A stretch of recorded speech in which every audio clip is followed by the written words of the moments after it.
You gotta go and get angry at all of my honesty. You know I try, but I don't do too well with apologies. I hope I don't run out of time, cause someone call a referee. Y bien, nuevamente con ustedes. Charlábamos precisamente la semana pasada que nos acompañó el doctor Omar Carranza y el doctor Fernando Saavedra sobre esta reforma de la Constitución, en donde, como bien decía el doctor Omar Carranza, son varios los temas, pero había uno que quedó absolutamente claro y es el valor que tendría la no permanencia indefinida de los funcionarios, tanto a nivel provincial como en las intendencias, y qué pasaría con los concejales.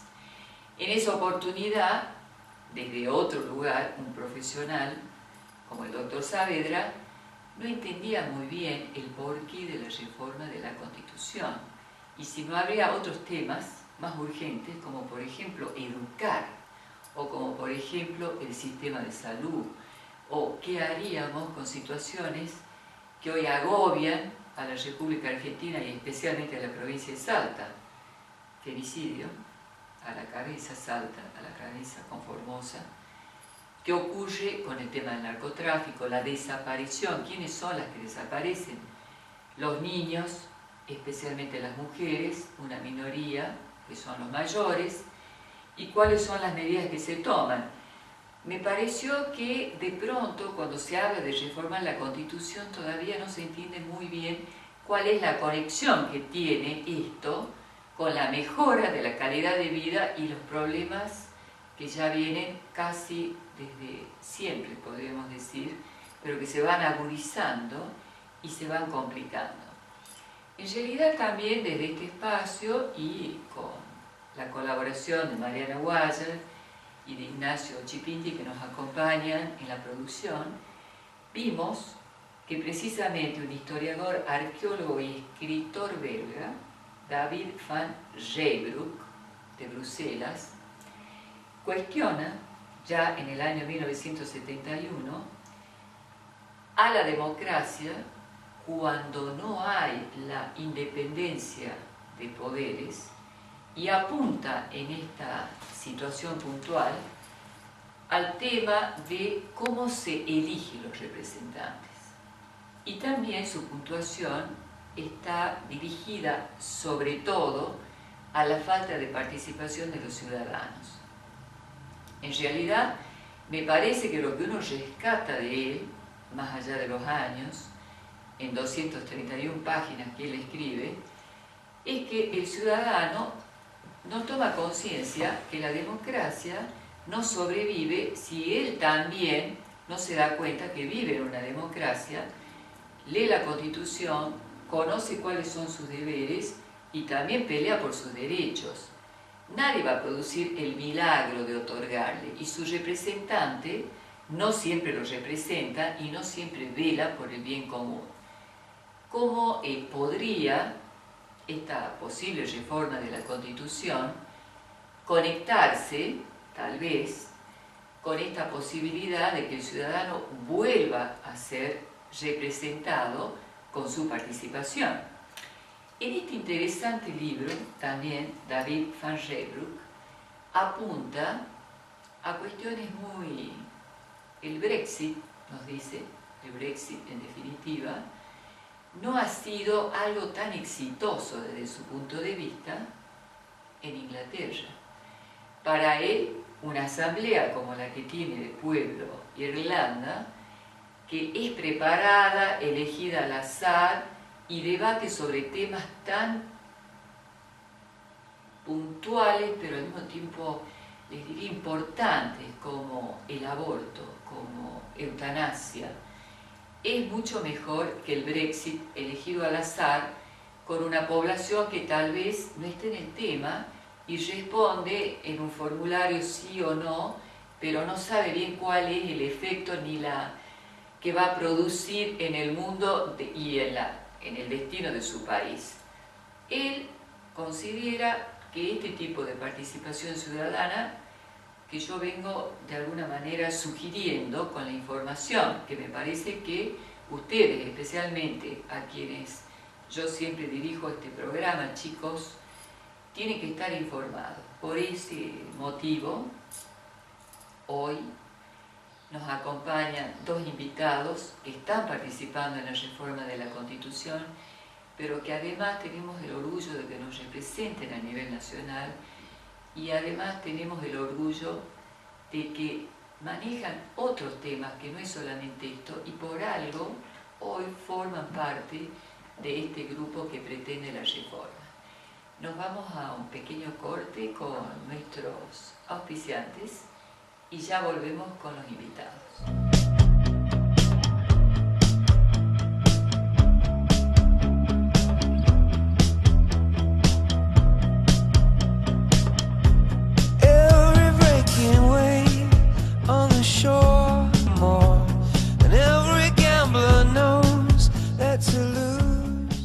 Y bien, aquí nos acompaña Sonia. ¿Cómo estás, Sonia? Tanto tiempo. Muy bien, Estela, muchas gracias por la invitación. Y realmente a vos por venir, porque siempre has sido amiga de este programa y todos los temas que giran alrededor de la igualdad de oportunidades para las mujeres me parece que es tu insignia, además de ser una senadora que ha trabajado legítimamente en la República. La defensa de los derechos y tratar de ser la voz de aquellas personas a las que les es muy difícil expresar sus problemas. Y Ricardo Gómez Díez, otro amigo del programa, gracias Ricardo. No, muchas gracias por la invitación. Que además tiene bajo el brazo una nueva, que es la que nos va a contar en el Consejo de la Magistratura a nivel nacional. Doctor, cuéntele a los chicos cuál va a ser su función. Bueno, he sido designado por el Consejo como director general de la Agencia de Información Pública, que actúa en el ámbito del Poder Judicial y concretamente en el Consejo de la Magistratura, que es un órgano de la Constitución que tiene a su cargo todo el régimen de concursos para la elección de quienes van a ser jueces y magistrados federales. Tiene también el Consejo facultades disciplinarias respecto de los magistrados federales y puede incluso llegar a promover su destitución ante el jurado de enjuiciamiento del magistrado. Y tiene también el Consejo de la Magistratura a su cargo todo lo que es la administración del Poder Judicial, es decir, el manejo del presupuesto. Este es un cargo relacionado con el derecho que tiene todo ciudadano a acceder a la información que está en poder del Estado.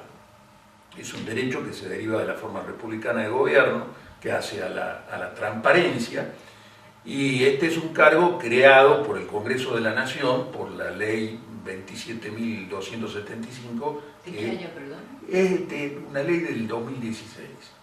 Reciente. Es una ley reciente, la primera vez que la Argentina tiene una ley de estas características, con lo cual, digamos, el país se va adecuando para cumplir con los estándares internacionales de calidad en orden al acceso a la información pública. Ahora, para nosotros, ciudadanos comunes, que en realidad muchas veces intentamos ingresar a esta información que nos permitiría participar activamente, ¿cómo haría alguien que en este momento circula por la República Argentina? Bueno, ¿Y qué valor tendría, me parece, que saber que a alguien como usted, de Salta, nos representa como provincia, nos hace sentir de alguna manera que algo marcha, porque a veces ni siquiera sabemos, no sé si todos los abogados que en este momento están en la Universidad Católica o que están ejerciendo, saben cómo se puede acceder y representar a la provincia de Salta en un consejo de la magistratura, con esto que es tal vez el corazón de la independencia de los poderes, porque... Sí, yo le diría que, usted hace un rato hablaba de participación. Bueno, este es un derecho que los ciudadanos pueden ejercitar para, digamos, participar en la vida pública. Usted recién mencionaba el caso del Brexit, por el cual Inglaterra se separa de Europa. Bueno, muchos dicen esta separación fue aprobada porque los jóvenes no fueron a votar. ¿Y ahora quiénes son los perjudicados? Los jóvenes. Ahora pasaron a ser ciudadanos de un solo país, cuando antes eran ciudadanos de Europa en un mundo que se globaliza. Entonces, en la democracia es necesaria la participación de todos. Y para participar uno tiene que estar informado.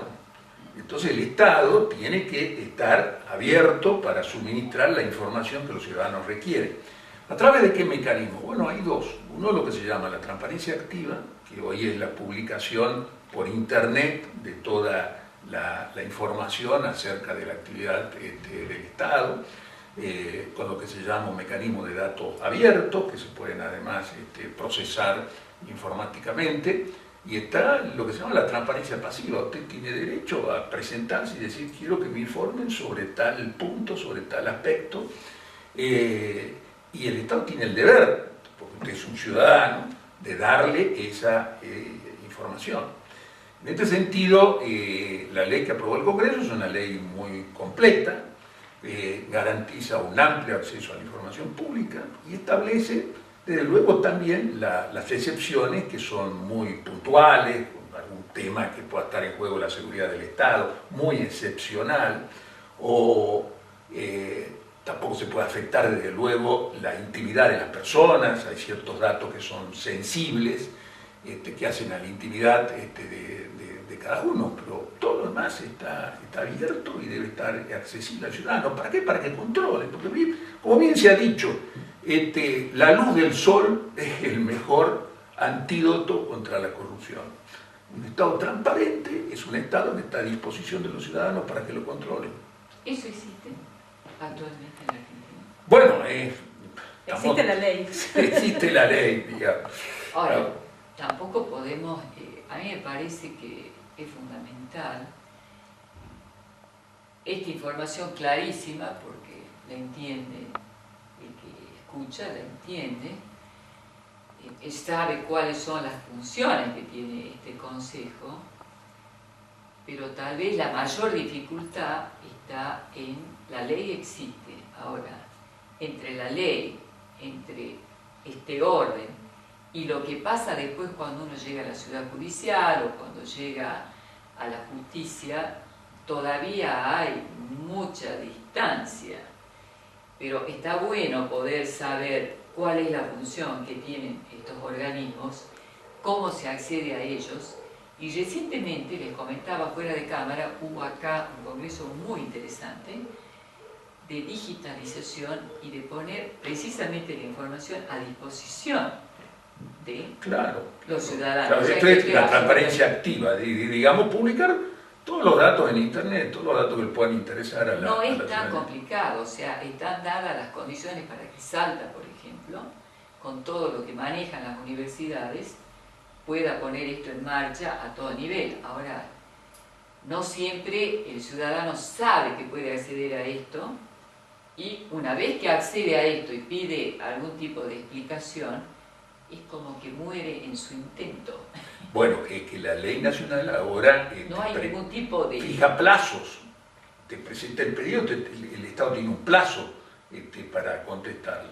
¿Y qué pasa si el Estado no le contesta dentro de ese plazo o le contesta cualquier otra cosa que no es lo que usted preguntó, que también puede suceder?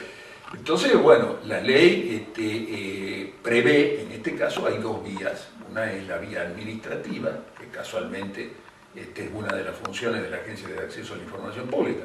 El director puede recibir la queja y ordenar que se le dé la información. Y siempre está, por supuesto, a disposición la vía judicial. Usted puede presentar un amparo y pedir que le den la información.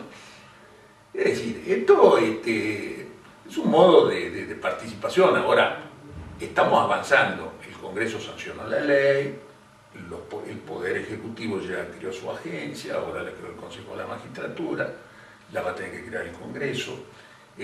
Vamos avanzando en esto. Que falta mucho. Por ahí todavía usted se encuentra con que usted le pide una información a un funcionario y le contesta que no tiene ninguna obligación de dársela. Entonces lo denuncio. Pero, bueno, claro, bueno, ahora hay una ley, hay una ley que incluso prevé sanciones para quien no la cumple. Ahora, Pero no hay una ley provincial todavía. No, exactamente, exactamente. Bueno, no hay una ley provincial, en esto estamos... Hay proyectos presentados en la legislatura, pero todavía no hay una ley provincial. Por eso es muy importante el cargo que va a desempeñar Ricardo y la experiencia para poder impulsar, y este debate de la reforma constitucional que se está iniciando, para lograr incorporar en la Constitución de Salta la necesidad de una ley que regule el acceso a la información pública también en la provincia de Salta. Que no haya secretismo, que cualquier ciudadano pueda tener ese derecho de acceso a la información porque es parte del derecho de libertad de expresión. ¿Cómo puedo yo tomar una decisión de a quién votar si no tengo idea de cuáles son las funciones, cómo ejerce su función tal persona, tal ciudadano, tal candidato? Entonces, por eso es tan importante. Yo quiero decir que como más la persona que está ejerciendo un cargo de importancia sabe que lo están controlando, mejor va a desempeñar ese cargo. Cuando los controles no funcionan, y eso es lo que estamos viendo en Salta, que los controles no funcionan, y por eso necesitamos revisar todo el marco institucional. Cuando los controles no funcionan, se abre la puerta para la corrupción, y por supuesto para el atraso, la falta de progreso. Veíamos, por ejemplo, en esta cuestión, el Partido Radical, les comento, entre algunas de sus aportes, cuestionó duramente la falta de absoluta responsabilidad de los legisladores. Y hizo una comparación, que nosotros obviamente después la terminamos, hicimos una comparación de los sueldos que recibe un legislador y los sueldos que recibe un médico de terapia que tiene en sus manos la vida y está en el límite. La vida de sus pacientes, hoy regulado, ese sueldo es entre 40 y 50 mil pesos. Un senador nacional está hasta en 180 mil. Y veíamos también la falta, digamos, de la diferencia que hay entre la cantidad de proyectos que presentan algunos legisladores y otros que no hicieron nada. No hubo ningún aporte, o sea, no presentaron una ley, a lo mejor un decreto. O sea, esta unidad de medida para los profesionales y para otros funcionarios en Argentina nos habla de una desigualdad de ajuste y de oportunidades para ellos. Por eso, digamos, frente a esas desigualdades, a mí no me parece correcto decir los legisladores salen muy caros, porque es como cuestionar cuánto cuesta la democracia. Lo que tenemos que decir es cómo llegan los legisladores, quiénes llegan a legisladores, cómo renovamos la dirigencia para que esos debates se den correctamente y se tomen las decisiones correctas. Lo que a mí me parece equivocado es cuestionar a la democracia, porque no hay otro sistema mejor en el mundo. Si no hay democracia, hay tiranía y hay dictadura, y se violan los derechos humanos. La democracia es el gobierno por medio de la discusión. Entonces lo que hay que cuidar es quiénes son los que debaten en el espacio público. Que no sea un grupo aislado de personas, siempre los mismos, sino que se abra la participación. Cómo se toman las decisiones, que formen parte de esa decisión todas las personas que van a ser afectadas. La gran desilusión que tiene en este momento, no solamente Sudamérica, sino los regímenes que se decían democráticos y de pronto pasan al populismo y a la dictadura, al caudillismo, es una línea muy delgada. O sea, nos decíamos democráticos y terminamos en una situación en donde nadie puede expresar libremente su pensamiento, en donde el que da... Bueno, porque no hay democracia. Bueno, ha fallado la democracia, están fallando las instituciones, y eso es lo que queremos revisar. Eso es lo que nos estamos proponiendo. Quienes estamos viendo lo que pasa en la provincia, estamos diciendo, bueno, el país avanzó, el mundo avanzó, hay nuevos derechos, esta Constitución nos ha quedado un poco vieja, veamos de qué modo revisamos qué pasa con las instituciones, cómo mejoramos el poder legislativo para que no sea la misma camarilla la que siempre resuelve y controla, cómo mejoramos el poder judicial y cómo mejoramos el poder ejecutivo. más transparente, con más controles y con una auditoría que verdaderamente funcione. Y ahora te digo una cosa también, es muy importante que el ciudadano se interiorice de cómo actúan sus representantes. Y esto particularmente también en el caso de los legisladores. Porque a veces también se hacen apreciaciones que son injustas y se generaliza de una manera que no corresponde. Salta ha tenido, por ejemplo, en el Congreso de la Nación, legisladores muy importantes que han tenido una actuación muy destacada, entre ellos Sonia. Por supuesto. Los dos pertenecíamos a bloques diferentes y muchas veces hemos tenido posturas distintas, pero ella ha sido una gran legisladora, pero no solamente de muchísima influencia además en el trabajo parlamentario.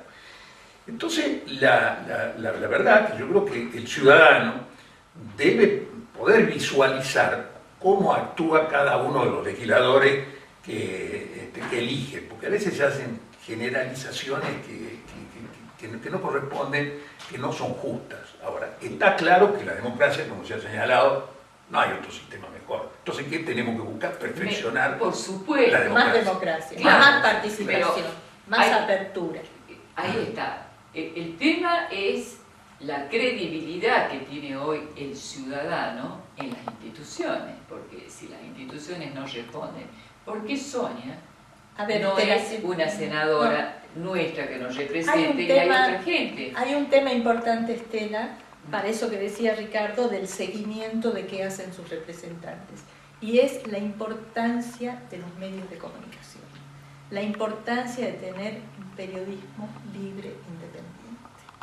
O sea, y por eso, desde que conocen cómo es la situación, Salta, que tiene una economía privada chica, digamos, la supervivencia de los medios muchas veces depende de los recursos del Estado. Y ese es otro tema que tenemos que discutir en la reforma constitucional. La Constitución de Salta tiene que tener una norma que exija una ley de distribución de la pauta oficial con criterios objetivos. Porque si no, el que se sienta en el Poder Ejecutivo controla los recursos y con eso busca, a través de la pauta oficial, premiar o castigar según quienes critiquen más o menos a su gobierno. Y perpetuarse en el cargo. Poder, exactamente. Entonces, no es solamente mirar las instituciones, es ver, bueno, que haya transparencia y acceso a la información, que haya libertad de prensa, que haya libertad de expresión, que haya transparencia, y entonces cuando todas las voces en una sociedad son oídas, y antes de tomar la decisión escuchamos a todas las voces, va a ser una decisión mucho más justa y va a ser una decisión que seguramente va a permanecer más en el tiempo. Hay una cuestión que se llama control de calidad. Cuando yo hacía alusión a lo que habíamos visto como una gran diferencia, a veces un profesional, para llegar ocupar ese lugar en una terapia intensiva, estudia, se perfecciona, se especializa, y veíamos algunos senadores y algunos diputados que nos representaron en Salta, que la verdad no tenían ni el secundario. Y no solamente eso, sino que además de no haber hecho ningún aporte, ganaban exactamente el mismo sueldo que gente como vos, que hiciste un trabajo impecable y que siempre estabas con la puerta abierta para la propuesta de los ciudadanos. Entonces nos parecía que ahí había también una razón para dejar de creer y un gran enojo del ciudadano que esté explotando y que hay que convertirlo en que la democracia sea nuevamente creíble. No en destituirla, sino en tener algunas medidas de control para que no haya tanta desigualdad, te diría. Más preparación. Entonces uno entra en el sistema, ¿cómo elige un joven de 16 años en este momento? ¿Cómo es este sistema de elección? Y si no, habría que considerar también que ahí se podría mejorar, porque la última elección era tan confusa, donde había una pantalla que había que dar varias vueltas la pantalla, porque tenía la gente, a donde yo voté en Güemes, una cantidad enorme de partidos. Algo que de pronto confunde al ciudadano de nuestra realidad. Ese es otro tema de la reforma constitucional. En Salta no tenemos un tribunal electoral independiente ni una autoridad electoral independiente. Y eso tiene que ver con las decisiones que se toman. En Salta, a la elección la organiza el ministro de Gobierno. Es decir, el gobernador de turno organiza la elección. Ahí no hay independencia. Entonces, ¿qué hace? Elige, lo vimos, juntamos un montón de partiditos porque es lo que me conviene para perpetuarme en el cargo y para poner a mis amigos en los lugares de representación. Entonces, eso es lo que hay que discutir. Los países que han avanzado, por ejemplo México, han creado una autoridad electoral independiente. Entonces, esos son los que organizan la elección. Y el Tribunal Electoral tiene también que ser independiente, el que decide en última instancia. Porque si no, tenemos esta confusión, que es un poco a propósito, justamente porque eso es lo que ha decidido el organizador de la elección que le conviene para perpetuarse en el poder. La verdad que es complicado. Por ejemplo, el Partido Radical va por la boleta única. Para que aparezca realmente la persona a la que uno quiere votar, a mí me consta que en la elección mucha gente te quería votar, quería absolutamente, y no pudo, algo pasó, no entendimos nunca qué pasó. Pero no podés elegir No, a la persona. en la elección del año pasado, en la boleta de la interna estaba la foto. O sea, no es que no podían votar, digamos. Estaba la foto porque a nivel nacional la elección no es voto electrónico, sino voto papel. Y por eso el Congreso resiste el voto electrónico. Porque para muchas personas es mucho más claro mirar la boleta, mirar el papel. Y ese es otro tema que habrá que discutir más adelante, ¿no? La confiabilidad o no del voto electrónico y si puede haber una opción. Yo he visto en Estados Unidos, por ejemplo, las personas optan por ir a la maquinita voto electrónico o el voto papel en boleta única, donde la persona marca con un lápiz cuál es la lista por la que está votando. En fin, hay muchas opciones. Lo que yo creo es que Salta se ha apresurado en un sistema de voto electrónico y hemos visto que eso está afectando a la transparencia, sobre todo en regiones donde la educación informática no es tan buena y entonces termina alguien votando por el elector. Por supuesto, o sea, una persona grande que no está, que no tiene idea de lo que significa, que lo he visto en los pueblos. ¿Sí? En los pueblos hemos vuelto... Van al sí, lado de alguien que forma parte de la mesa, que la acompaña a la señora esta que con sus mejores intenciones y de pronto pone hasta el dedo en lugar de ponerlo ella. Hemos vuelto con eso a la época de los conservadores, cuando a los obreros se les pedía el documento y después se les decía, usted ya votó. Vale, porque alguien votó y además por le ellos. pagaban. You gotta go and get angry at all of my honesty.